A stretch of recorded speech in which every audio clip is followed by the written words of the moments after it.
تعرفون مساعد الفوزان صاحب تحدي ال30، تحية وحب واحترام الشخص. وايضا اللي ما عرفه، مساعد الفوزان مدريدي متعصب جدا. مساعد قبل الكلاسيكو بيومين سوى مقارنة فردية بين لعب برشلونة ولعب ريال مدريد، فتعال انا وياكم نشوف اختياراته ونشوف من اللي اختار الافضل واعلق عليهن، لان اكو بعض الملاحظات لازم نشوفها. تعالوا خلينا نشوف الفيديو ونشغله قدامكم.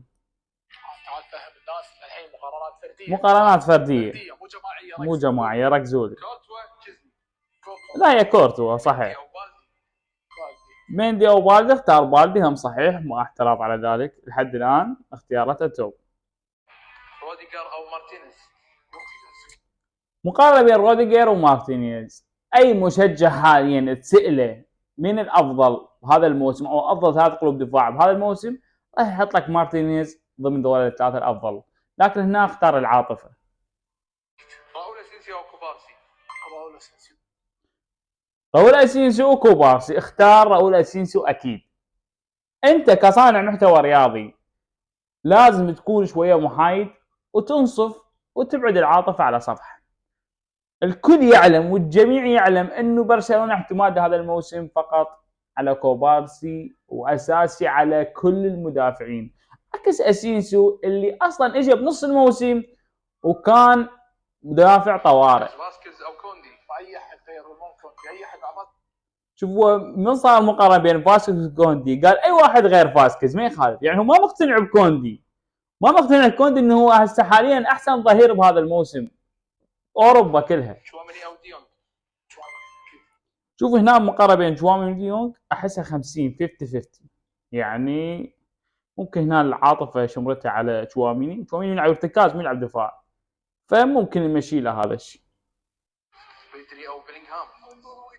بيدري او بلينغهام، بس سمعونا ايش راح يقول.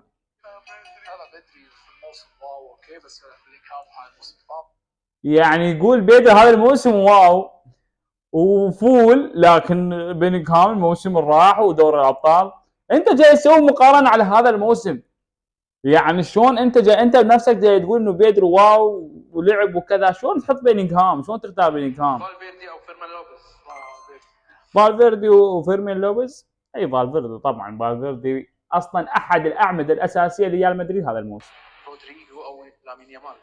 نفس موضوع بلينغهام وبيدري، اكيد رودريجو مباريات حاسمه. يعني يقول نفس موضوع بلينغهام وبيدري، واكيد رودريجو. ما اعرف انت على شنو اعتمدت؟ معتمد على الصائيه، معتمد على الاداء الفردي، على شنو اعتمدت واختاريت رودريجو؟ يعني انتم هسه كتبوا لي اياها، الكل يعلم والعالم كلها يعلم انه لامين يامال من المرشحين للكره الذهبيه وافضل احد الاجنحه في العالم، يعني شنو على اي اساس انت اختاريت رودريجو؟ فينيسيوس او رافينيا. فينيسيوس او رافينيا. فينيسيوس اكيد. ما اريد نقلل من الاداء اللي جاي يسويه فينيسيوس يا ريال مدريد هذا الموسم، لكن رافينيا جاي يقدم اداء اسطوري. رافينيا المرشح الاول للكره الذهبيه، انت شلون تجي تقارنه هذا الموسم؟ فينيسيوس بكل المواسم احسن من رافينيا بهواي، لكن هذا الموسم رافينيا يعني شلون فينيسيوس مين قال راح اسوي فيه 10؟ سووها في 10 هو رافينيا يا مساعد. مبابي ولا ليفا؟ اي مبابي اكيد. مبابي وليفا. مبابي انا اقول هنا 50 راح تقول لي شلون مبابي وعملاق وهاي، لكن انت جاي تقارن بين شاب ولاعب عمره 34 سنه باخر مواسمه ولاعب مصدر هداف الدوري لحد الان، لذلك اقول 50. انزين منو تتوقع يفوز؟ مدريد راح يفوز، برشلونه ما يفوز نهائي ما يفوز، ما حد يقدر يفوز على مدريد نهائي. انا كنت ناوي اصور هذا المقطع قبل الكلاسيكو، لكن سويته ورا الكلاسيكو لأردت اثبت للجميع انه مساعد الفوزان تعاطف ويا هاي الاختيارات.